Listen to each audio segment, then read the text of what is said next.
Welcome to the Mindful Table with Health Empowerment Coach Joanna Mickel and myself, Maame-Mensima Horne, Naturopathic Doctor and Clinical Hypnotherapist, where we discuss approaches to health and wellness with an emphasis on being mindful. Today's episode will be a continuation of our previous discussion on food as medicine. And we will be discussing how nutrition specifically affects hormones, chronic disease, and mental health. The inspiration of this episode came from my Instagram feed, where I saw a post where someone I follow was talking about how they were having perimenopausal hair shedding. And some of the comments really got me thinking. And, when we're dealing with different health concerns, nutrition often is one of the things that I think about. And then also, I recommend that people do lab testing, whether it's, first of all, the baseline diagnostic labs, and then going a little bit deeper with specialty labs if necessary. So I'm going to turn it over to my co-host, Joanna Mickel, who will continue and introduce this topic a little bit further. Yes, food is the building blocks for everything. Hormones and neurotransmitters, which are the communication molecules that actually tell the body what to do. They actually turn on genes. And genes then, of course, become proteins. Proteins do function or structure within the body. And if we don't have all of the pieces of the puzzle, all of the requirements for the body to do these actions, we can end up having issues with our metabolism, with hormone regulation. We're going to end up having things go wrong in our system. Then we also have the changing in life. And this is the other thing that people don't think about. The different phases of life require different requirements of nutrition from our vitamins and our minerals. And this is one of the things that I talk about in my program, my health empowerment program, Optimize Health Reset, is really getting into the nitty gritty with my clients on saying, okay, what foods do we need at certain times of life? Whether it be times of stress, whether it be the change of life going through perimenopause and menopause, whether we're sick or whether we're fighting a virus. There are different needs that our body requires during those times because they go up. Even throughout the year, there is a study out there. This was done quite a few years ago on Eskimos in the very north of, up near the North Pole. And where in the summertime, they get tons of sunlight. So they have these huge full vegetables. And then in the wintertime, of course, it's quite dark. And they're living off of whale.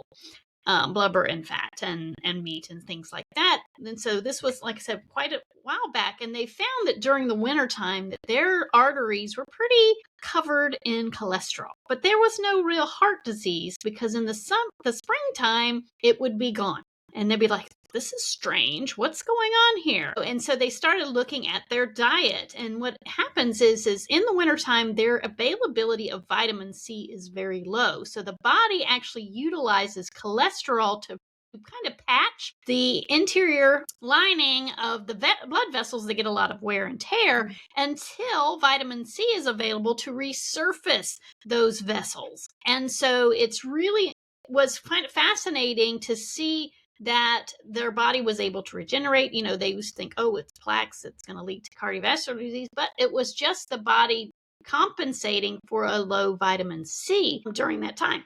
Excuse me. And so we can see the same thing necessary for us and times when, there's a lot of wear and tear. There is, a lot of oxidative stress going on. The need for vitamin C goes up. Our body will compensate with cholesterol. And this is kind of the thing that ends up happening with individuals that tend to smoke or have a high oxidative stressful condition such as diabetes and things like that their cholesterol tends to go up and they're having a lot of issues with arteries that are getting clogged. And so what they've found is that if they actually supplement or increase vitamin C in their diet, some of that response actually goes down and actually can be protective. Not saying that you continue in those habits, but it can show you that the nutrition can actually counter some of these damages. And so I always found that very fascinating, that it's really about understanding what are our needs based upon what's going on in our environment or what's going on in our life. So they were able to balance out through the year the issues of low vitamin C or lack of availability of food in the summertime, because of course all the vegetables were quite abundant, and they were able to get the nourishment they need to really clean. So over time, they didn't have the cardiovascular disease they thought that they would have when they first saw them, in the wintertime, the Eskimos, with the research. And then they're like, well, whoa, this is interesting. But they did find, of course, when they integrated into Western society, the cardiovascular risk increased considerably with the Western diet because, again, high stress to the system, oxidative stress, increased cholesterol, low vitamin C, because we slowly backed off on those lovely fruits and vegetables that have those good nourishing vitamins and minerals and vitamin C to support their health. And so, when we get to looking at different times of life, we have to look at the nutrition that is necessary with the micronutrients, not just the macros, but the micronutrients that support during that time of life. So helping this individual that's having hair loss is saying, okay, what are we missing that we need to increase in your diet to support that change to make sure that you're having a healthy transition? Because in natural medicine, a lot of these symptoms that we have during the change is really just showing us imbalance. They shouldn't be that dramatic. But again, it's a telltale sign is the body saying, hey, I need something. Can you help me find what I need so that I can move through this phase without so much discomfort? No, I like so there are two things that I wanted to touch on, but I really enjoyed listening to you talk about the study with the Eskimos. And what's interesting is vitamin D, cholesterol, which you mentioned. For me, what I've noticed a lot in practice thus far is that when my patients have low vitamin D, their cholesterol tends to be high. So when I have someone who has high cholesterol, one of the things that I recommend that they get tested is their vitamin D levels. And what I find is that it's usually low. And as we know, I would say, like, since the coronavirus pandemic, what we saw clinically is that people who had low vitamin D levels actually had poor outcomes, or they had higher incidence of chronic or post-COVID symptoms. And also we see increases in rates of cancer and other chronic diseases. And so when you were talking about that, I was just like, wow, that's really interesting, because we also see the vitamin D levels kind of mimic that kind of rise. You have usually good levels if you're outdoors, and then during the colder, when the sunlight is weaker, we tend to have a lot less. So it's really interesting that we could see those parallels through these studies and how they impact societies and our cultural behaviors. For example, because we're more sedentary, we're not able to get the natural sunlight in the amounts that we need in order to sustain the levels of vitamin D that our bodies truly need. So I appreciate you talking about the study that you referenced, because it highlights that our nutrition or our regular practices, whether they're seasonal or whether they're due to modernization, they definitely do impact how we live. And, I like what you highlighted on, which is the change once they started integrating more of a Western diet, health outcomes, poor health outcomes became normalized. We actually see that internationally, right? Like it's so interesting when we were at actually Southwest College of Naturopathic Medicine, currently Sonoran University of Health Sciences. One of the things that I remember from our clinical nutrition class is when we were talking about looking at how foods were made in traditional cultures, and how if we go back to some of those traditions, actually we'll be eating more, we'll be able to receive more of the benefits from the food, more bioavailability, getting the most out of the nutrients that we can get. For example, when we don't cook our spinach, we're not able to unbind the oxalates and phthalates that bind the minerals like iron, right? Which we need. And people are like, oh, but I eat spinach. And I say, how do you prepare your spinach? Do you cook it or do you eat it raw? And when I ask them, and then I explain to them that, cooking your spinach will help you to get basic minerals that are bound, and in their bound form, they're not really helping your body. They're going to be excreted, and you're just going to be letting them go instead of actually your body utilizing them. A lot of people are shocked, right? In addition to that, when you're talking about eating for the times that we're in, so like working with pediatrics, there's guidelines for pediatrics, there are guidelines for adolescents going into puberty. Our human needs are different going even into puberty. And then when we're out of puberty, our needs are different. And then also, especially working with women, I find that the conversations are a lot different, right?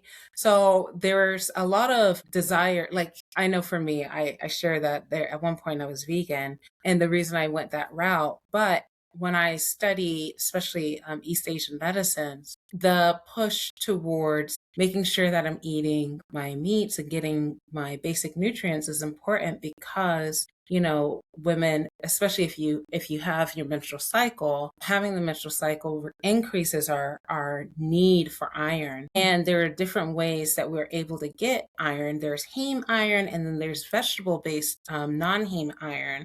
But the non-heme iron, when they say eat your vitamin C, non-heme iron becomes more bioavailable. We can absorb higher amounts.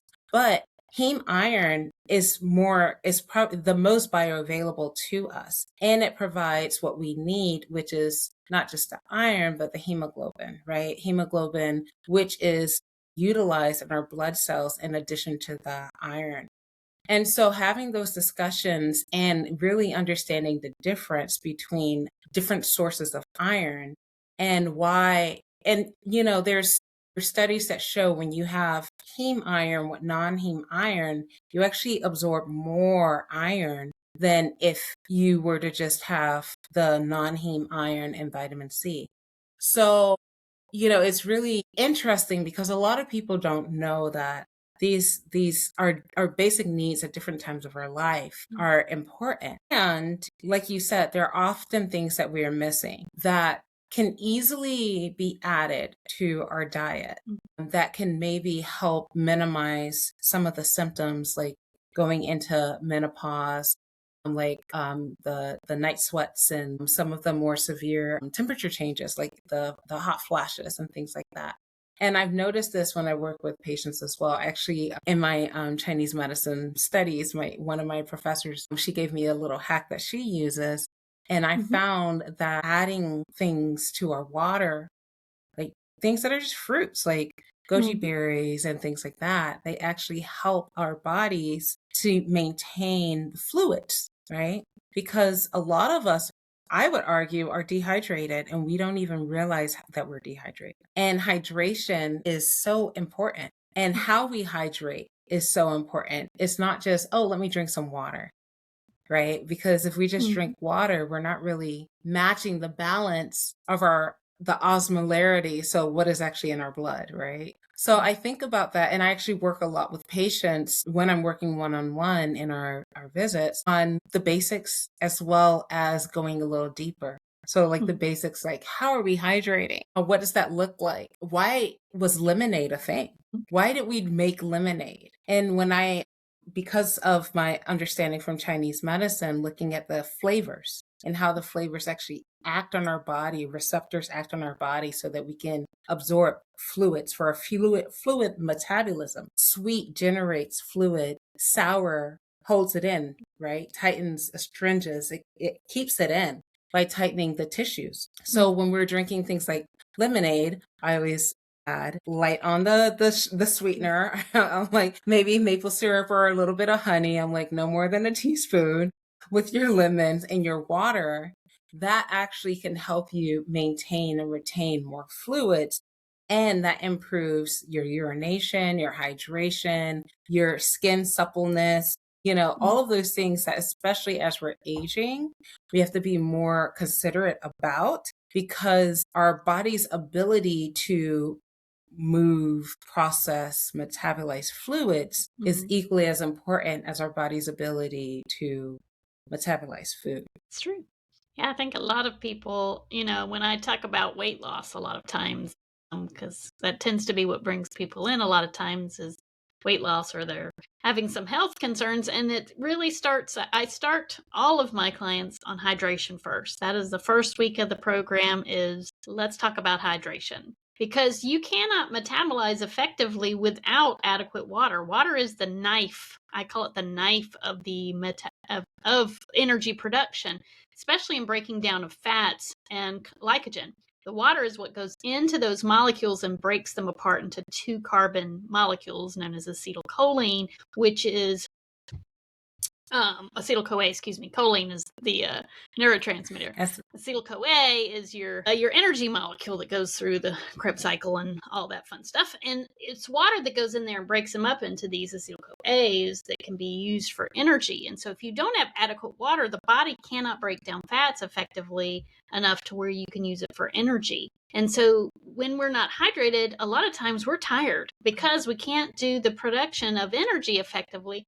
And water is also what holds the electrolytes that allows our messages to get through the body effectively. And so water, it plays many roles. Where in the brain, it's 70% water. In the tissues, it can be anywhere from 30 to 60%, depending on our fat content in the body.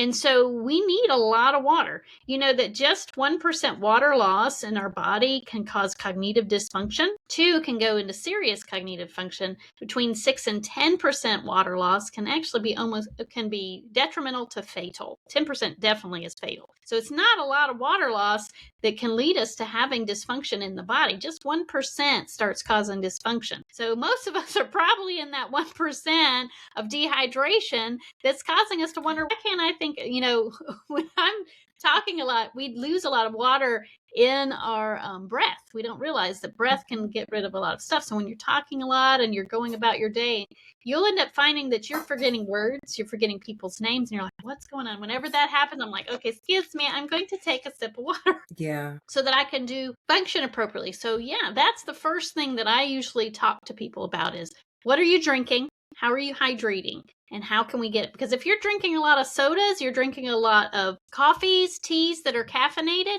you're dehydrating yourself that much more. So I usually say, if you're drinking a cup of coffee, a cup of tea, or a cup of soda, you're going to add an extra cup to your 8 cups a day requirement, because you're dehydrating with caffeine. Caffeine dehydrates you, not to mention you're having to metabolize what's in those. Whereas you used infused water, which most of your fruits and vegetables are a high content of water, plus they have water-soluble minerals and vitamins that can get into the water and give you more hydration, not to mention a vitamin boost on occasion when it's taking in some of those, like the vitamin C from your the lemon, along with the sour, that helps to the body to hold on to that water. So I usually say, if you don't like just plain water and taking a teaspoon of, a pinch of salt to go with it for electrolytes, do infused water. So I give them infused water recipes and what they kind of help with. And slowly, now we don't go full force. If there's somebody that only drinks like 2 to 3 glasses of water a day, which I've had some of those, we have to slowly increase the water, because the body is just like a desert. You don't give it a deluge. It's not going to absorb it. It's just going to run right off. So we have to slowly, incrementally add in every day. You're going to add another glass of water, another 4 to 8 ounces, another 4 to 8 ounces. So the body can, because when you're dehydrated, this is another thing that, talking about cholesterol we did earlier, there's another side of cholesterol. Cholesterol is what holds water in the cells. And when you're dehydrated, cholesterol in that lipid bilayer is increased to hold the water in.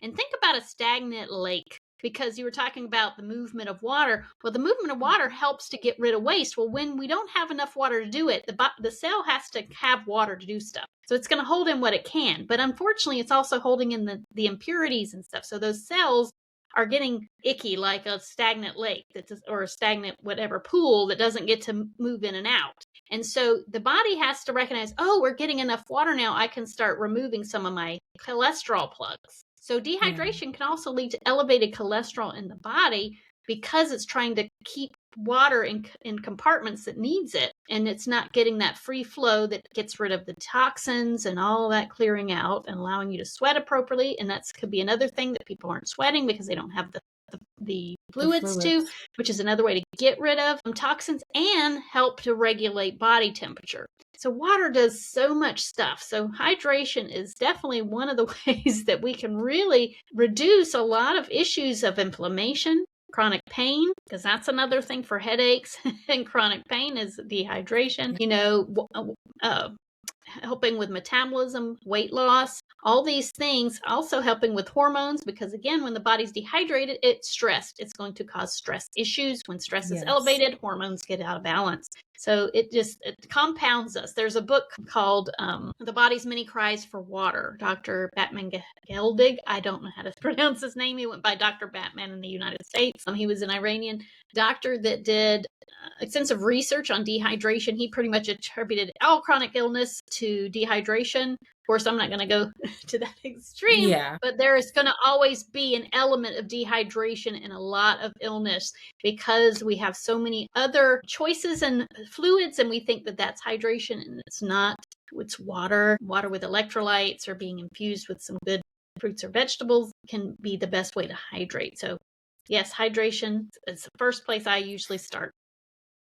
Well, I wanted to add, when you're saying tea, you actually are talking mainly about like green teas, black teas, white teas, Teas because with those are caffeine. with caffeine. Yes, definitely. Because another way to hydrate, because herbal infusions with herbs also provide electrolytes, minerals, Mhm. antioxidants, and that can help contribute to improving our hydration. And Mhm. I mean, I drink a lot of herbal infusions because that's just that brought me to naturopathic medicine, and that's what Mhm. I fell in love with even more.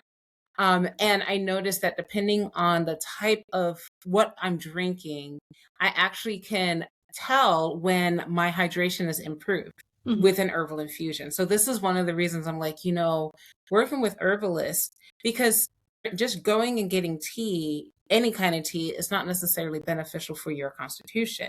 And then Mhm. also, depending on what you're going through in that moment, you may actually benefit from, say, the same way that we talk about supplements. Before we had the supplements that you can get in a pill form, Mhm. we supplemented a lot with herbs, right? Mhm. And so the same way that you would go and get supplements, you can actually work with a naturopathic doctor or a East Asian acupuncturist or East Asian medicine doctor who can help, or herbalist, a clinical herbalist who can help recommend herbs for you specifically for what you're going through, because that also helps to improve your hydration. But also, that is part of, food. We actually, a lot of the herbs are regulated within Spices. the food.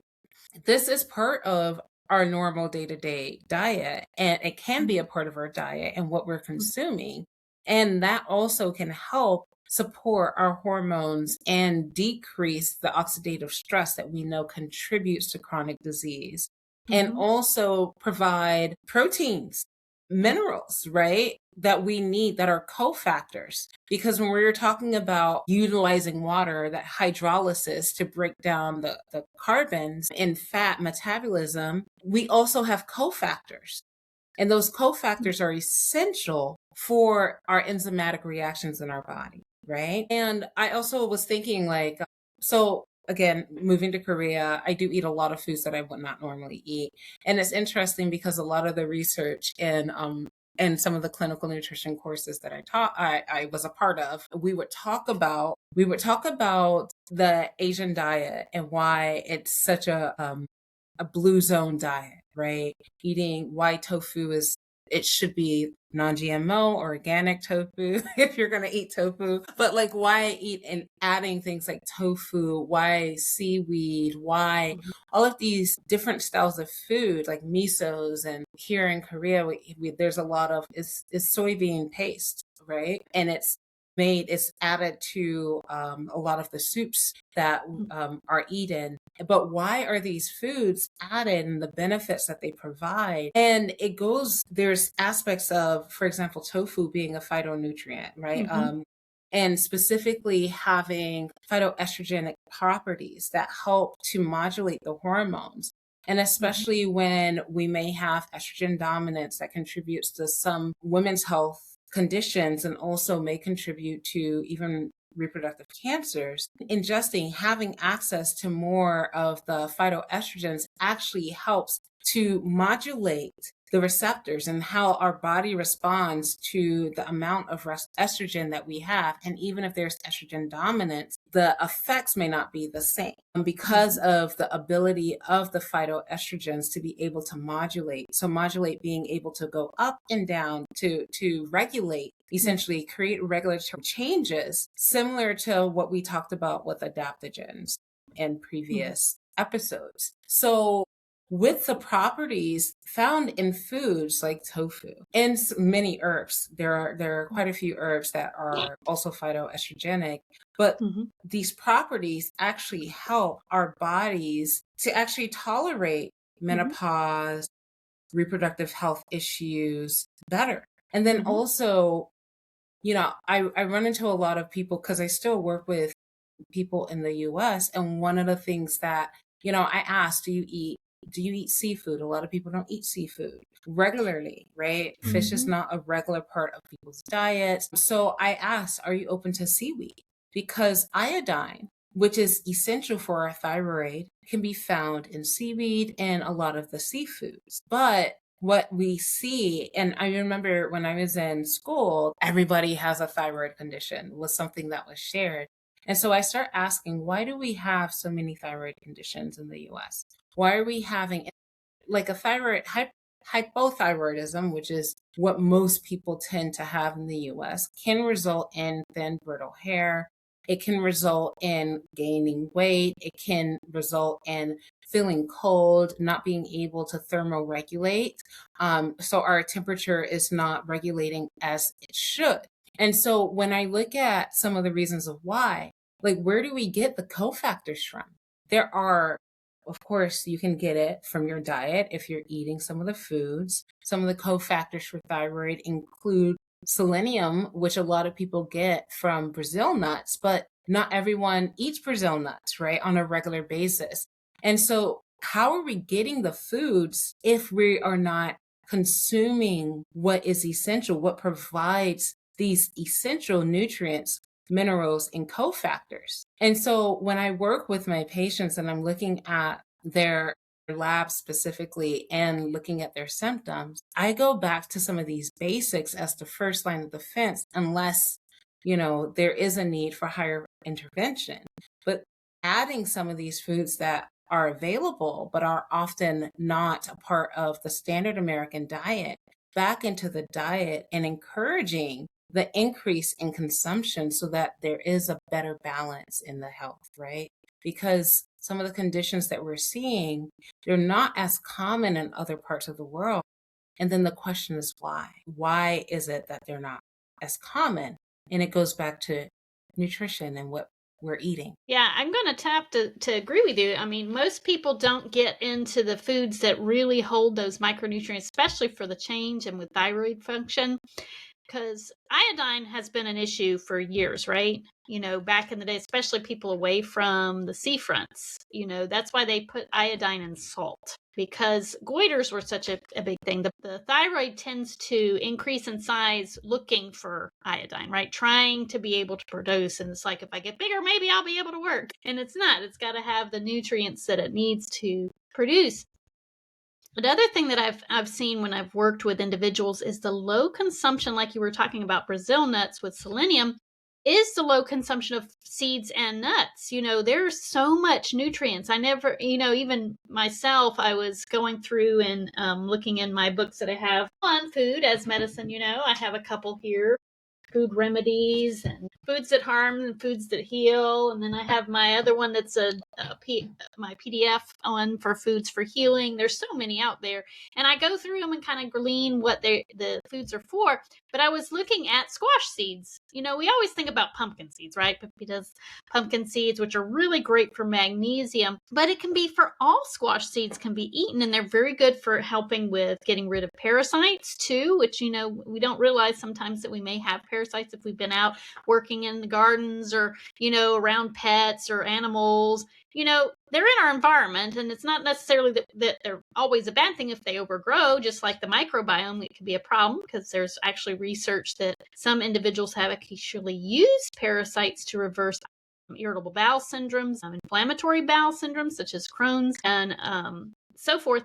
And so, they're still part of our environment, but we may need to keep them under control. And so nuts and seeds, especially squash seeds, are really good in helping, along with black walnut and so forth. And I've noticed that seeds and nuts are not very prevalent in people's diets, which can give us those micronutrients to help with thyroid production as well, and hormone production. So, when we bring these to the attention of our clients and our patients and say, hey, let's start incorporating some of these other foods into our diet so that we can get those micronutrients for you to feel better. And I've seen it, we were taught in, Eastern medicine that there is a thing called seed cycling for women, where they use certain seeds at certain times of the month to give it the nutrients that they need for the production of the hormones. So that being alternating between, I think it's sesame seed and sunflower seeds, with pumpkin seeds and flaxseed. Yes, flaxseed.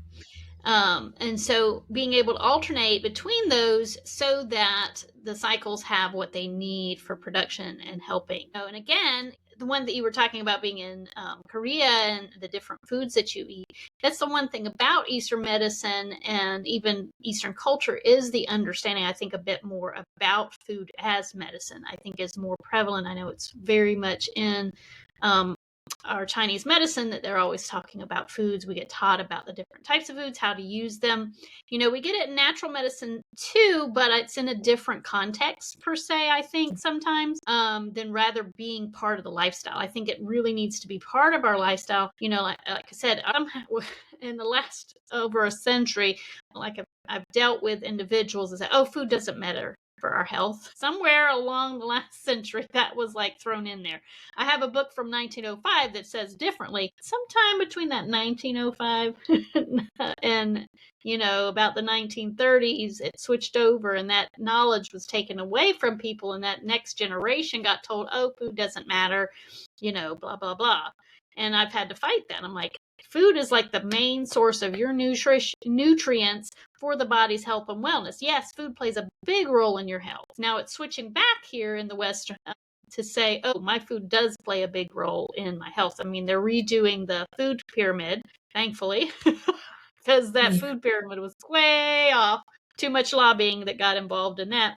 And so thankfully they're trying to switch it back to where it's whole foods is the foundation. Our fruits and our vegetables, our whole grain, or our free range grass fed meats. They're trying to remove a lot of the herbicides and pesticides from our system, trying to get us a little bit closer to other areas of the world that has started making those changes to, well, some of them never made the change to the bad conventional models. Yeah, I was going to say that.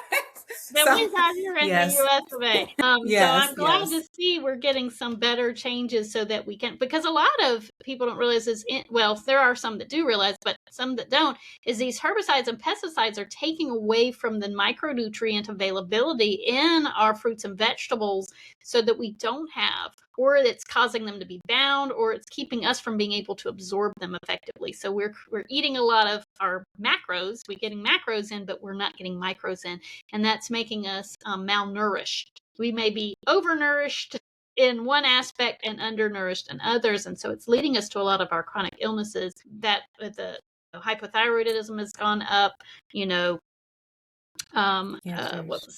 diabetes has gone up, and cardiovascular. I mean, all of our chronic illnesses, all of the chronic illnesses, because we don't have the nutrients we need to support our body, and so it's trying to survive, and the only way it can is unfortunately in dysfunction. So we as healthcare practitioners in nutrition and natural medicines are really trying to get out there and educate and help people to know how to choose their foods and when to choose their foods so that we can mitigate that.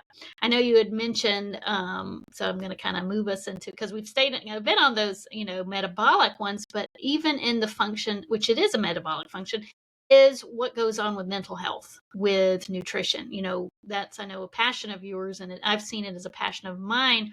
I've read a few books on nutrition and mental health, and, really understanding that gut-brain axis And not just that, but what does the brain need? Understanding the right, because this one gets me a lot of times, is the misconception of sugar being your primary source of energy. And it's not necessarily the primary source. It's kind of like a starter fluid, I call it.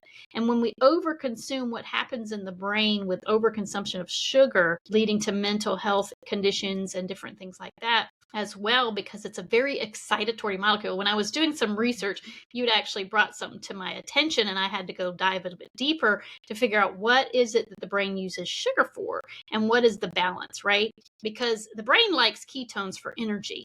What is it like sugar for? Well, I learned when I went and did a deeper dive is that the brain, when it's properly functioning, it doesn't take in peptides, because peptides are actually neurotransmitter molecules in the brain, some of them like glutamate and so forth. And so the brain actually uses sugar to make glutamate, and glutamate is an excitatory molecule. So it goes after the ketones and the short chain fatty acids for energy, but it goes after sugar to make its neurotransmitters, such as acetyl-CoA and a glutamate. And so when we have a high volume of sugar in the body, why do kids get all hyped up? They eat chocolate and they're running around screaming their so it's because glutamate is elevated, that excitatory molecule, because they got all the sugar, and it's like, okay, let's go. And their body is like going crazy because it's been excited. Sugar causes them to get excited. And so when you have them at an even kill, they're not going to get that. So you think about kids that maybe be mixed diagnosed with ADHD, could be the fact that they're over consuming the sugars in their diet that's creating the glutamate that's making them hyperactive, and then we think we got to tone them down. Well, actually, let's just pull out some of the sugar. Now, they do need sugar because we need the sugar to make acetylcholine as well, which is the one that tells the body what to do, but we don't want to overconsume to where it's not enough. So it's getting that balance again. We talked about balance in it. So where is the balance of the sugar for what the brain needs for neurotransmission as opposed to energy metabolism, and getting that balance into place so that we can have a calm ability to actually learn and not be, oh, my brain's going everywhere, it's gotten excited, but even kill, getting the right energy source and the right neurotransmitter source so the brain functions appropriately. So I was like, wow, that's pretty fascinating.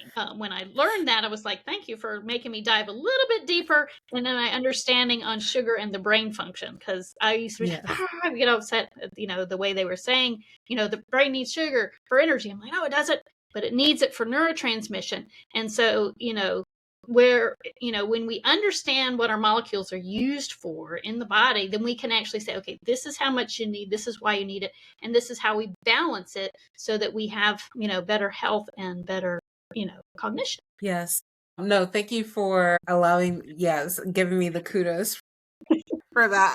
It's so funny. It was a behind the scenes it was like before we actually started the recording the podcast, we had this big conversation. I was like, we cannot talk about that. Okay. We need to agree to disagree on this subject, but I'm glad that you did the additional research, and thank you. Yes. But no, what I actually wanted to say is so when I work with pediatrics, one of the things that we do is removing unnecessary sugars, right? But in addition to that, it's not just sugar that can activate hyperactivity. We're looking at food dyes, right? Yeah. Food dyes they create a lot of the hyperactivity as well, or contribute to it, I should say, more so than anything. And then also artificial sweeteners, because again, I think we've talked about how our body doesn't really know, and it prepares to take in sugar, and then it gets tricked, and then it's like, what am I doing? But one of the things that I found that actually helps with when I'm eating a lot more carbs is pairing in carbohydrates with proteins. Because when we're pairing the carbohydrates with the proteins, we're actually providing our body with a different source of, I would say, fuel to produce more of the neurotransmitters, and not necessarily to break everything down into sugar that's going to be stored. And then also, we talked about this last week when we were talking about having excess sugar in the bloodstream, and that sugar being on molecules. And if you have poor permeability of the gut, you tend to have the blood-brain barrier tends to mimic the leaky gut. And so then they call it leaky brain. So when you have a lot of reactions to food, GI issues, you're likely also going to have the gaps, junctions to be more open. And that allows for things like sugar to go into the blood-brain barrier. And as we talked about, I think I mentioned it. So there's been studies on Alzheimer's and Alzheimer's being a form of diabetes. And that introduction of increased blood sugar being a problem for cognitive function. And that in addition to if you have food sensitivities, like we talk about gluten, and how it has historically the property of increasing brain fog. And also, I remember we used to call it the itis, right? When people get the fatigue after they eat, a lot of it happens when we're eating high carbohydrate, especially I've noticed it's more like if you're eating carbs, wheat-based carbs, you may notice that you're getting more of the fatigue, right? So when we're looking at things like that, and those are not actually good signs, right? And sometimes it's not even, oh, I ate so much that I'm fatigued. It's literally, I ate foods that actually my body does not respond well to. And the response is brain fog. So when I was what do we call it? I guess, anyway, I guess the best way to kind of like get through to explain this is one of the patients I worked with when I was a student intern she was diagnosed with narcolepsy, okay, and was having gluten-induced narcolepsy symptoms. And so they call it hypersomnolence. And it's actually research studies that show the relationship between gluten-induced hypersomnolence and the parallels to narcolepsy. And what was interesting is, this is not a diagnosis that I have, but after I was working with this patient, I actually, when I visited Korea, there is a thing called salt bread. It's like a croissant. It smells good. It smells amazing. It's the smell of croissants. And if you love croissants, that is something that is very for me, it was nostalgic. And where we were staying, there was croissants the smell of salt bread everywhere. And so I was just like, I've been doing well. I did this in treatment that was specifically for autoimmune conditions. I can do this. I kind of went on a salt bread because the place that was nearby, you can't just buy one. You have to buy more than one. So I had two. And I actually had brain fog for 2 weeks. So when we came back from Korea, I was sitting in clinic working with patients, and I kid you not, I was falling asleep mid-conversation. And I was just like, this is what this is. So when I actually did my clinical rounds on this and I presented the case, I was just like, this is the cause of fatigue. And it gotten so bad that I literally, while I was driving, I was like hitting my face because it was 6 p.m. 6 p.m. It's not like it was late. 6 p.m. I'm driving home, slapping myself because my eyes were so tired. Thankfully, I had less than a mile to go. But I often think about people who are not as aware, and that reality of how a food that is so common. And it wasn't just gluten. The patient actually had similar symptoms and other inflammatory symptoms with processed meats, like with the nitrates and the contribution. So when we're looking at how especially the food, we talked about highly processed foods and ultra processed foods and how they have an impact on our health. From this case, I was able to see, and then when you do grand rounds presentations, you have to come with the research to support what you are presenting. There's actually quite a bit of studies that support this hypersomnolence coming from the diet. And so when we're looking at mental health, we're looking at brain fog, we're looking at ADHD, we're looking at even neurological conditions like narcolepsy. Going back to the food is essential because the patients could be sensitive, or, and specifically if you have trauma, the nervous system does not respond well. And there are people who have what they call paradoxical symptoms, which paradoxical meaning that like you would expect one symptom and their body actually gives you the opposite. So this shows up a lot with PTSD, which we do have a lot of PTSD on the rise, even in just the civilian normal population who has not necessarily gone to combat, but there's trauma, histories of trauma within their lifespan.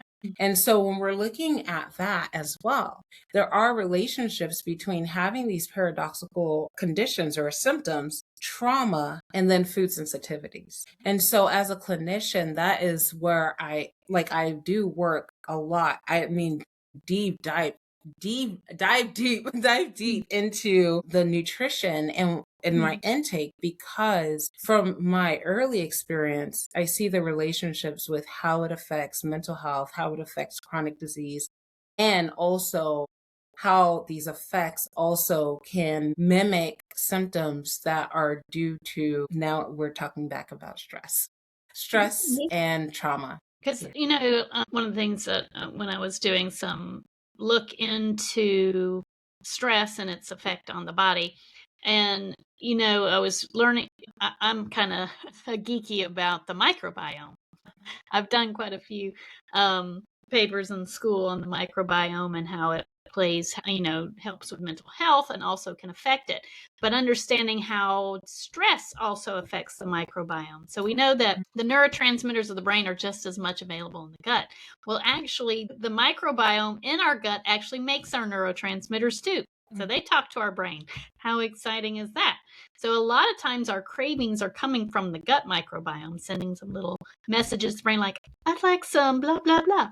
And if it's the bad guys, they're telling the brain, oh, we want some more sugar because we're anaerobic. But anyway, the one thing that I found out that was kind of startling to me was that the bad guys in the gut, they use norepinephrine as their swarming hormone to tell them to reproduce. Well, guess what? They can respond to our norepinephrine to swarm and reproduce. And so when we're stressed, norepinephrine tends to be elevated along with cortisol and adrenaline. And so they tell the microbes in the gut, hey, here's a time for you to have a party. Yeah. And unfortunately, when they have a party and they reproduce, they also create toxins, byproducts of their metabolism that actually affect the gut lining that can lead to leaky gut.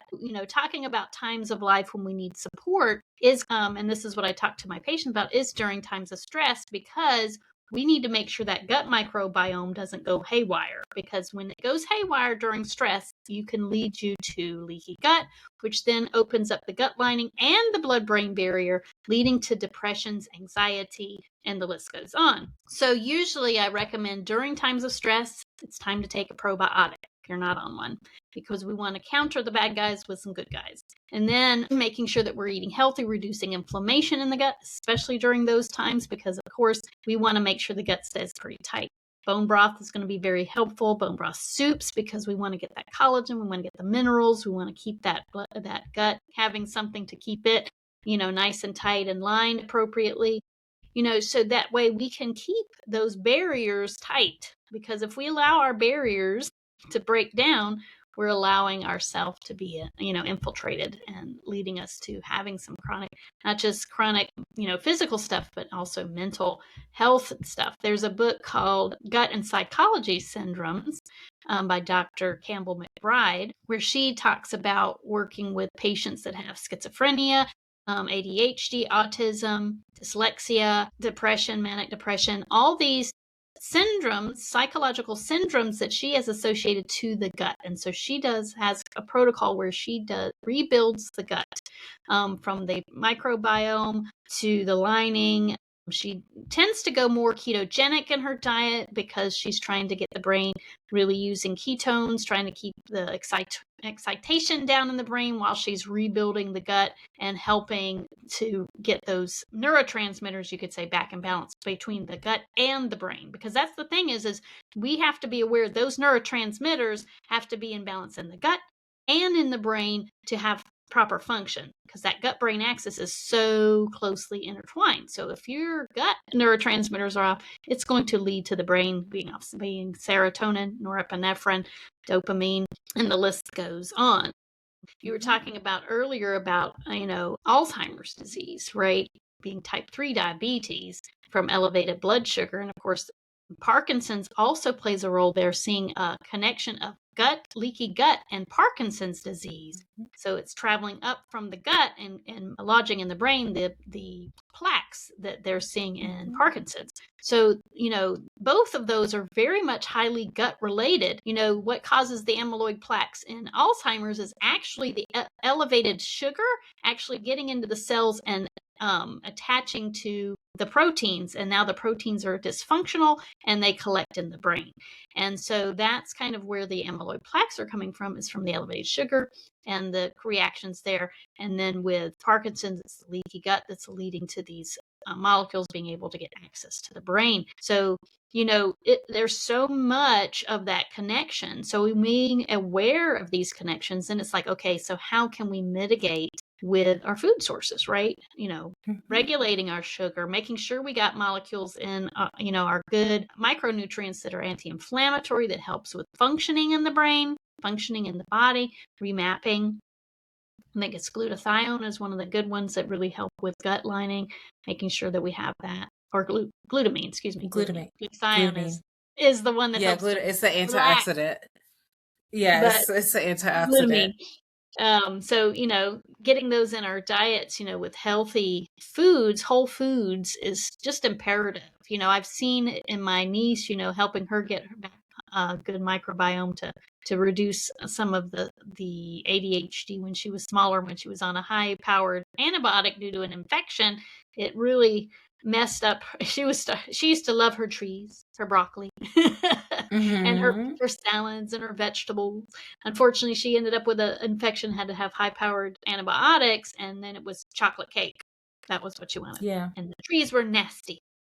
So the microbiome, I was like, oh, her microbiome's off. So we got her on a pro. Yeah.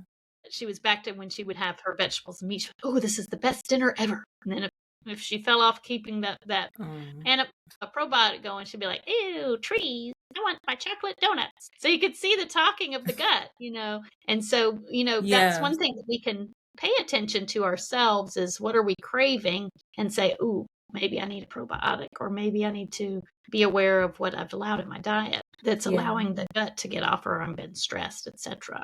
So things, again, going back to what do we need to nourish ourselves during specific times of life? Yes. No, and definitely the things that you shared they definitely do hit the importance of the blood-brain barrier and the gut access. And, what I really enjoyed about the naturopathic training is that majority of our education is hitting on specifically healing the gut and how healing the gut affects our health. And so, as you shared, I think Dr. Campbell has her protocol, but like our whole education is literally built on different protocols, different approaches, whether it's the traditional approaches that were used from like Dr. Bastyr, who Bastyr University is named after, but he was one of the nature doctors, as they are called. But he actually was an obstetrician. He did women's health, and I can't remember the name of the soup, but the protocol involved a soup that you would make out of green beans, because they're really high in protein. It's very bland. I actually made it one year, and I was like, I need some seasoning, I can't just eating green beans that are bland, and it was not the tastiest, but it actually was really good. I did that I think I did it for a week, and I even shared it with people, especially my vegan classmate, who was like, you don't ever cook anything vegan. I was like, well, I definitely am doing this protocol because, one of the things that I appreciate about historically when we're looking at medicine, you were talking about 100 years ago what happened to change the foundations of health from food to, like we did. There was the world wars and the need for especially women to be working in factories while the men were away fighting, and with that increase in manufacturing, there was an increase in demand for fast foods. So that's when we got all the canned foods and all the other things that came with modernization. But also there was the change in medicine here. So like in most societies, traditional medicine evolved along with what we know as conventional medicine, Western medicine. And the evolution allows for the health and the well being of the people to be at the forefront. So, like, again, when I visited Korea, we went to a cooking class, and this is before I moved. So, when I visited, the cooking class had historical references of the five tastes, and they talked about the five elements. So like when we're in this cooking class, the five elements are being referenced and the importance of each of the five elements and the tastes that are associated and how these tastes affect the body. And so if this is the foundation of the culture, this is the foundation of why the flavors that make the food what they are, and why you can get access to some of the herbs, like easy access in powdered form or whatever, like over the counter in little pouches, is because it is widespread known that these tastes and these proteins and the soups maintain. Oh, I'm saying it so wrong. Or I may have said it wrong. No, I said it wrong. It's crazy because I'm actually using it. I have exam. I almost said it in Korean. Midterm exams, shihoms, are exams. I have a midterm exam. I'm going to do my speaking exam on this soup that I love. I get every week. I just call it byo. But the soup. No, but like because when I go to the restaurant that I go to get it, the person who helps me, he's always like, "You want byo?" Byo. And I'm like, "Yes, byo." So I was like, it's BO for short, but no, I actually have to say the full name, which is quite long. Anyway, it's hangover soup. It's a hangover soup. So like it's part of the culture. People eat it frequently. It has a lot of the electrolytes because it's a bone-based soup. But they have different types of hangover soups.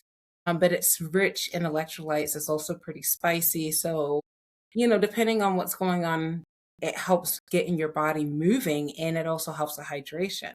So, I did post it on my Korean Instagram because I go there and I was like, oh my gosh, I eat the same foods every time. So I stopped posting food because I eat the same things over and over and over, and that's not exciting. But yeah, like how that's part of the culture, and people like Korean people who I engage with, when they find out that I eat the hangover soup like almost every week, they laugh and they're like, wow, you're very Korean. And I'm like, I just like soups and I like healthy food, right? Because it goes back to our foods are our medicine. That is the first medicine that we take every single day.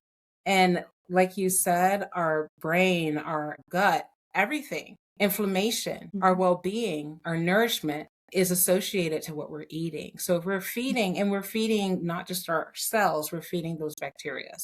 And the bacteria, like you said, feeds off of whether you're going to give it good foods or you're going to give it bad foods. A lot of the ones that we call bad, they overgrow when they have access to foods that promote their growth. But good bacteria grows as well if you feed it appropriately, which is why eating plant-based foods are so important for our health, because those plant-based foods actually feed the good bacteria. So there is that balance. I call it at this point as the yin and yang of life, right? Because everything is in balance. And having the positives and the negatives in balance is where we have harmony in our bodies, because it's not just one. And I see this like people who are, and I was one of them who like restricted so much. Sometimes you see there's a lack of joy. There's a lack of joy and there's a lack of nourishment. And Mhm. so by having like a relatively healthy sweet, sometimes it can be fruit. I started giving myself like macaroons for treats. I know some people are like, a sweet is not a treat. And I'm like, actually, like having something sweet is nice. It actually helps you, it does help you feel good. Now, going and having sweets all the time, that's not healthy, right? And you're Mm. feeding the bacteria that just want more sweets. But if you give yourself in moderation something sweet every once in a while, it actually helps. I've come to recognize it actually does help with hydration because we do need the right amount of our blood needs to stay balanced, right? I learned this more in Chinese medicine than I when I was studying in the Chinese medicine program than I did in my naturopathic training, which is more based off of Western medicine.